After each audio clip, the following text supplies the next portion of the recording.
That video was first shown in January at the International CES in Las Vegas, and it was the worldwide first time public introduction of a very new technology called UStar.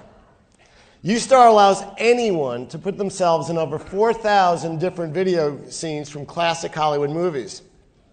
CES served as the launch pad for this great new technology, as it has been for the DVD, high-definition television, and other really great products. The reason I wanted to share this with you, other than to make you laugh before I made you cry, was because it represents what the technology industry does so well. It combines some great software and great hardware to make a difference. It creates new businesses, and it creates new jobs. And it is also proof that I should not quit my day job. What I wanted to talk to you about today is the future as Americans and as leaders of the technology industry. I was really humbled to be selected as a Titan of Technology by the NVTC, an organization I am so proud to be affiliated with. But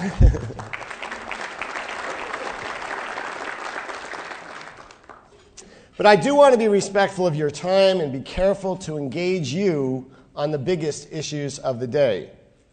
Obviously, the biggest issue of the day is the economy. I submit to you that innovation and the technology industry are our best hope for jobs and economic recovery. Our nation is at the most important crossroads since World War II challenged our way of life. Americans sacrificed then in battle and on the home front, but they did so understanding that they would be creating a safer and more prosperous life for generations to come. Our generation today faces no less of a challenge about the kind of world in which our grandchildren and their grandchildren will live. And while there is reason for optimism, there is also cause for concern that we're taking the wrong path. Here are some big questions. Will we continue the tradition of openness and opportunity, or will we succumb to fear and close down our borders to the world?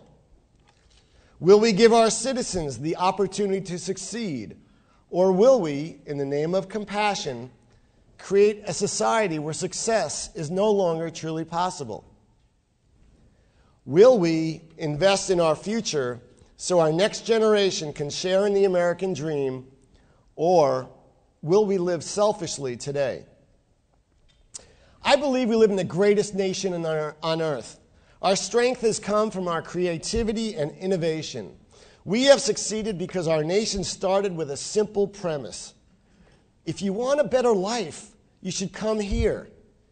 Those who seek possibilities where others see hardships came here to build a life with the hope and belief that their children would benefit. Think of your grandparents and those who came before you.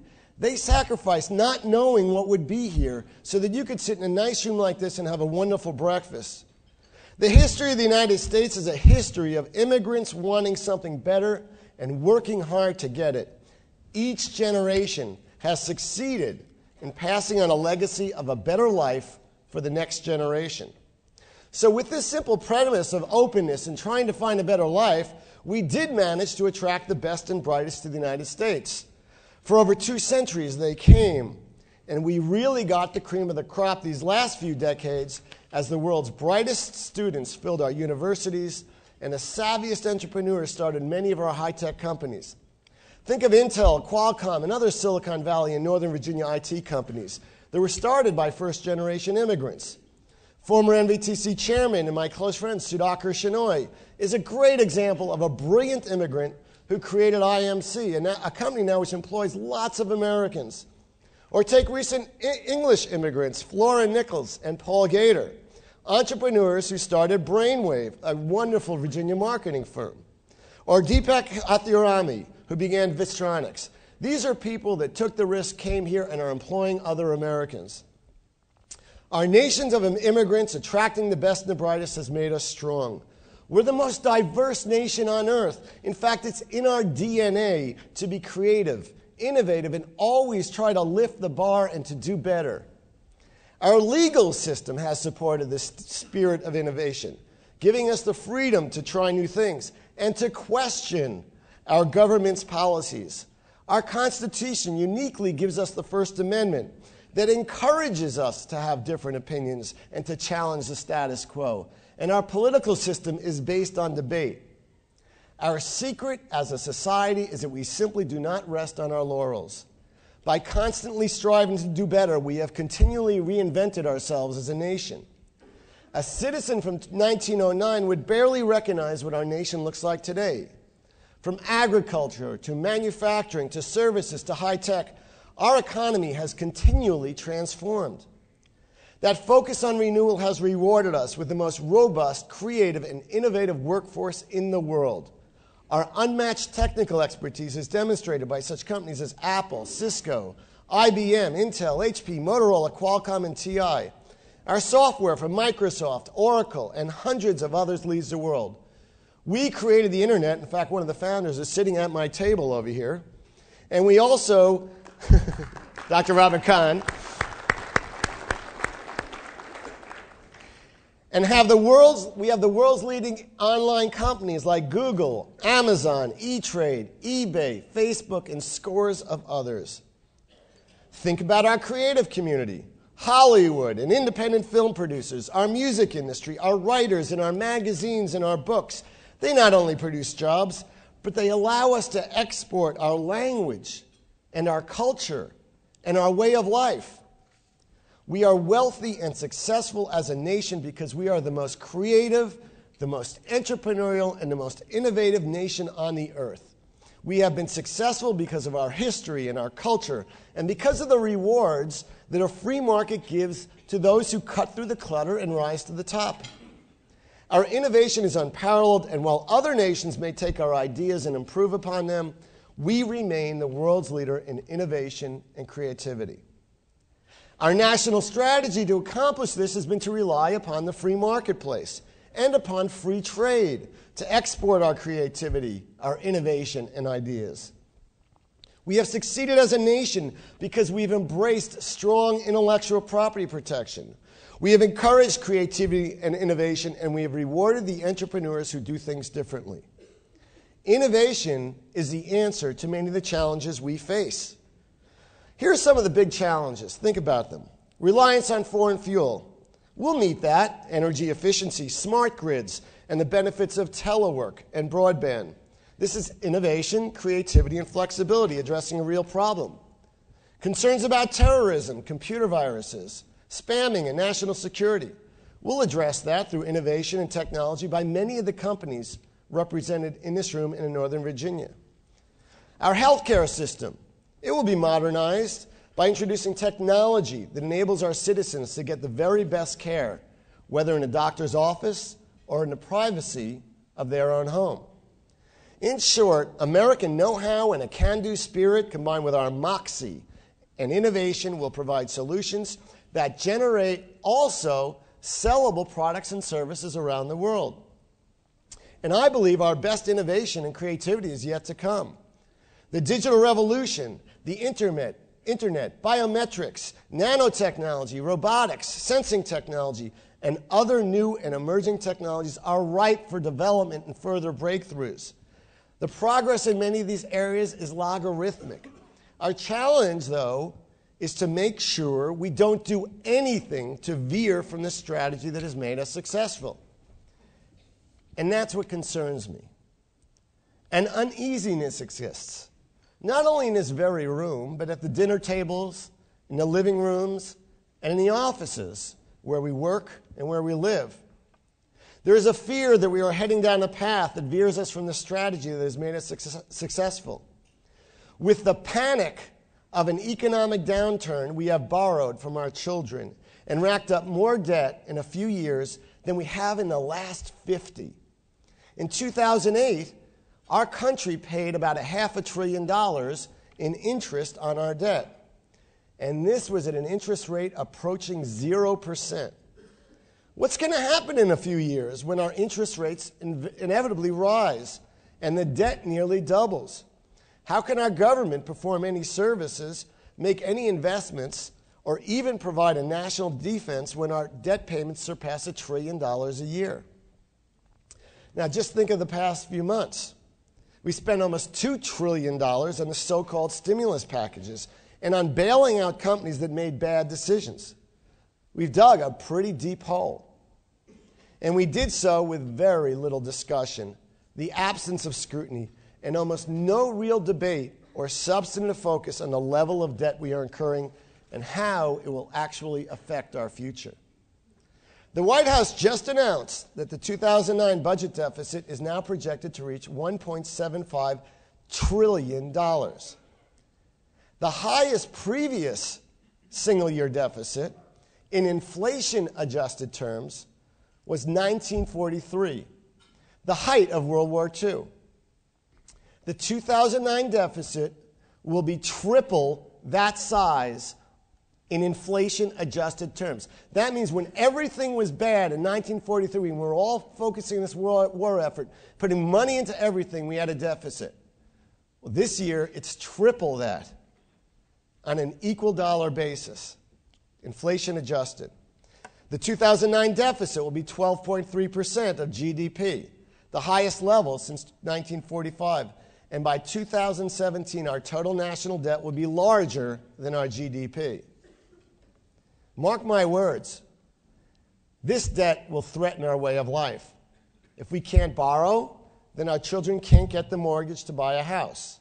Our neighbor can't get the small business loan to start that new business. And the nation's next Bill Gates can't get the financing to create the dynamic tech company that creates new products that energize our economy. And if this isn't enough for you, I want to talk about some other strategies we veered away from. The very strategies that have made us who we are and have made us successful. After September 11th, we closed our borders and we put up a big keep out sign. We limited H-1B visas and told our top technology companies that if they wanted access to the best talent in the world, they had to create subsidiaries overseas. We limited visas and discouraged the world's best students from applying to our universities. And just last month, Congress passed and our president signed a law which bars companies receiving government funding from using the best and brightest through the H-1B visa program. In short, we've become arrogant. The immigrant engineers who in the 1980s saw the United States as their only hope to build an entrepreneurial life now have other options. And the world's brightest students, discouraged by our visa delays, are looking elsewhere. More recently, we reversed course on free trade. We have added Buy American provisions to the stimulus package for manufactured products paid for with stimulus dollars. While this might seem really patriotic, it hurts American companies much more than it helps. We have only 5% of the world's population. So we're a country that relies on exports of our products to the rest of the world. Buy American products not only raise prices on projects in the United States, but they invite retaliation by our trading partners, and they deny our companies access to the global market to sell their products. That's why most major U.S. companies oppose this revision to protectionism. And last week, President Obama wisely asked Congress to remove this provision from the stimulus package. Buy America is the type of smoot-hole congressional action that led to years of the Great Depression. Protectionists forget the three-quarters of all technology sales will come from overseas. If you put up walls, you hurt American workers. And do we really want to isolate ourselves from the world and our friends like Canada, England, and South America? More, Congress has refused to approve free trade pacts with Colombia, South Korea, and Panama. These agreements would cut tariffs on our exports. They would make our products more competitive in these global markets, yet they're held up by organized labor. Labor who would rather lock American workers into 20th century jobs than do what it takes to build a modern economy that provides hope for our citizens. Over the last year, the auto industry has symbolized the struggles of the American economy. And yet Congress wants to model our tech industry and other sectors of the economy on Detroit by approving a union-backed proposal that would deny workers in every American business the right to a private vote to unionize. Under the so-called card check, the secret ballot to decide to unionize would be discarded. Instead, unions would be created once union organizers got a majority of workers to sign up.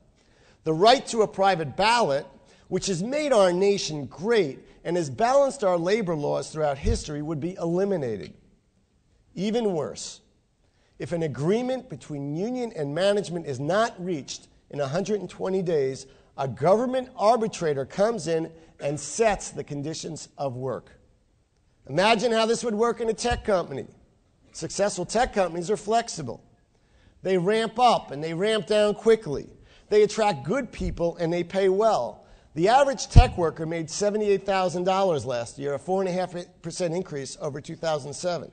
So, 4 months after coerced unionization, a government bureaucrat would come in to your company and tell you how much you would pay each employee, how many hours they can work, how they must settle their grievances, how many bathroom breaks they can take, and how people are fired and hired.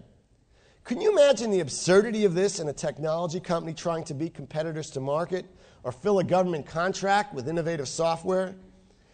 Our worst enemies are non-competitive companies, and if the Detroit car companies have taught us anything, it is that workers get paid more in a union environment, but in the long term, union companies cannot compete with more flexible and more efficient American and foreign companies.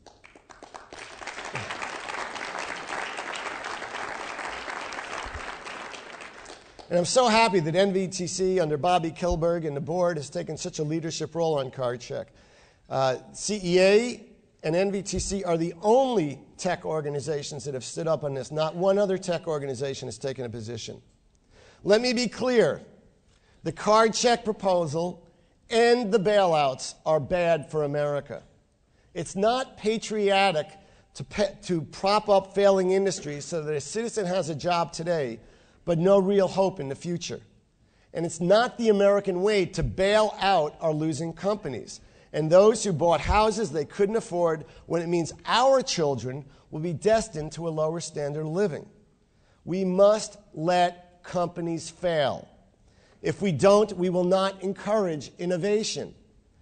Failure stimulates creativity. And if we have substituted well-meaning compassion for the virtue of the free market, we are losing. Compassion can be a safety net, but it shouldn't be a bailout. We have veered from failure as a learning experience. We even make the mistake of not letting our kids fail in sports, as teams increasingly don't keep score, or we blame the referee. Some schools don't even give grades, or they don't allow the teachers to mark the papers in red, as it supposedly hurts self-esteem. But we all learn to innovate, not from our successes, but rather from the mistakes and the failures we made, so we have to innovate. Our country used to value rugged individualism, and now in the name of compassion and equality, we are threatening innovation and we're simply flouting the natural business cycle. We're losing our edge. Rewarding failing companies and people who bought houses they can't afford is a disservice to every other American and to our future.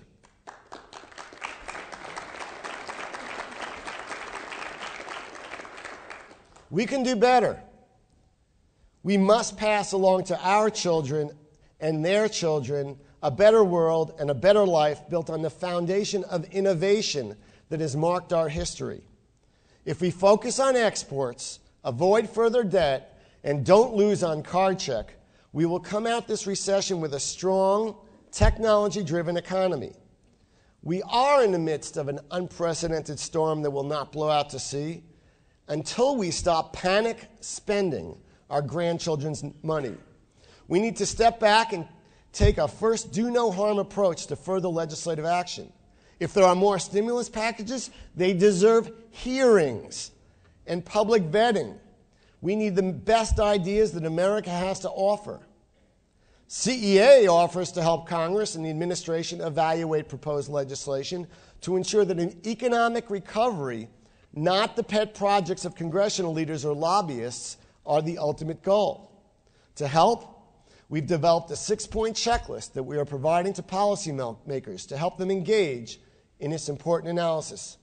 Our checklist is so simple it can fit on a wallet-sized card, which we are providing all of you here today as well. It's right by your seat, and it's in your packet, and it looks like this in my wallet. Here are the 6 questions about proposed legislation that should be answered in the affirmative before our government spends more money. First, does it create jobs? Most of the spending in the stimulus package had little to do with stimulus and everything to do with the non-vetted view of industrial policy and giving cash to states. Card check reduces jobs by every count, and it makes us non-competitive. Second, does it spur new technology? Innovation, like that represented by the companies here today, has been the driving force behind our economy and is our best hope for recovery. New technology is spurred by investment, free markets, smart people, and flexible workplaces, not by higher taxes on investments. Third, does it spur the best and the brightest to the United States? We're losing access to the global talent pool that we need to restore our future. More, this means investment in our own educational system. Fourth, does it reward risk-taking? We were once a nation that didn't punish success, but now the entrepreneurial spirit is dampened by tax policies and corporate rules that stifle innovation and flexibility. You need to provide incentives for risk-taking so that innovators are encouraged to start new companies, create new products, and take risks that will change our world. Fifth, does it promote exports? Those like Lou Dobbs who seek to eliminate or limit global trade do the most harm, not to our trading partners, but to our own companies, whose markets will then shrink to just 5% of the world's population. Sixth, does it help deploy broadband? High-speed connectivity is at the core of much of technological innovation. We need a national policy that encourages competitive, accessible, and affordable broadband. With this innovation checklist, CEA is helping lawmakers step back from the panic and the prolificate spending to focus on policies that truly help our economy. I want to leave you today with a sobering thought. If we continue on our current path of spending, even with President Obama's modest goal of cutting this year's extraordinary deficit in half by 2012, we will soon be paying $1 trillion annually in interest on our debt. Spending our way out of the current economic crisis is not sound policy. I'm here to sound an alarm bell for you. We are mortgaging our future for short-term benefit without any consideration of the long-term consequences of taking on more debt than we can afford. To be candid, I'm losing sleep about this. I'm worrying about the future of our nation. CEA was extremely troubled by the bailouts and by the latest stimulus package. Even though the recent stimulus package included $650 million in government subsidies to the consumer electronics industry and billions more for broadband. Why? Because our members are American patriots. They're entrepreneurs. They're willing to put aside their short-term parochial interests in favor of the long-term interests of the country that we all love so much. I only wish more industries would think of the consequences for our future of their narrow-minded and, yes, greedy focus on the present. Our generation, those of us in this room, are going to be known in the future for 2 things. First, we're the generation that fundamentally changed the world with digital technology and communications. The wonder of the internet and the connectivity of the cellular phone, the joy of the MP3 player, and the multitude of digital products which will change the lives of generations forever. But we will also be known as a generation that suddenly saddled future generations with enormous debt. I am so proud to lead an industry that is so vital to the success of our nation. I am also proud that our industry cares enough about our nation and our legacy to allow me to stand before you and urge you to loudly question our government. Too few of our voices are heard in Washington. Don't be silent. Now is the time to act. Our grandchildren and their grandchildren will never forgive us if we don't. I would now be happy to take your questions.